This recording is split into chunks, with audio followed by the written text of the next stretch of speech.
MONUSCO.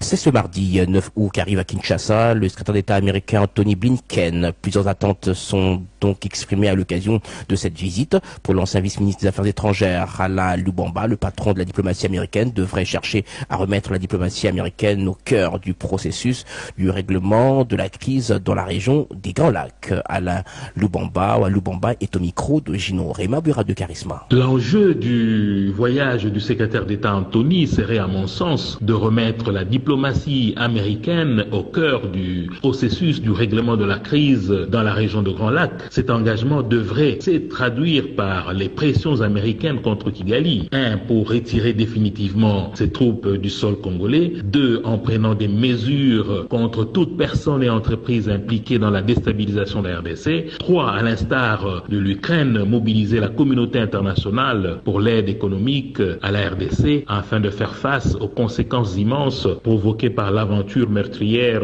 de Paul Kagame. 4. En tant que l'un des principaux contributeurs au budget de la MONUSCO, de favoriser un retrait rapide de la MONUSCO du territoire congolais au regard du degré de méfiance de la population congolaise vis-à-vis de Casque Bleu. Il est à craindre que la guerre d'usure qu'impose le Rwanda et ses soutiens internationaux à la RDC ne débouche, si l'on y prend garde, à transformer l'Est de la RDC en un no-man's land avec toutes les conséquences fâcheuses qui pourraient s'en suivre. Par ailleurs, je crains que si rien de concret ne sort de cette visite, l'opinion congolaise contraigne ses autorités à se tourner vers d'autres partenaires qui n'attendent que la moindre occasion pour combler le vide laissé par les USA. Il appartient donc à la diplomatie américaine d'œuvrer pour empêcher la contagion du syndrome malien en République démocratique du Congo. Une autre action de taille attendue des USA est les soutiens pour la levée du mécanisme de notification préalable qui prive le gouvernement congolais de son secret de défense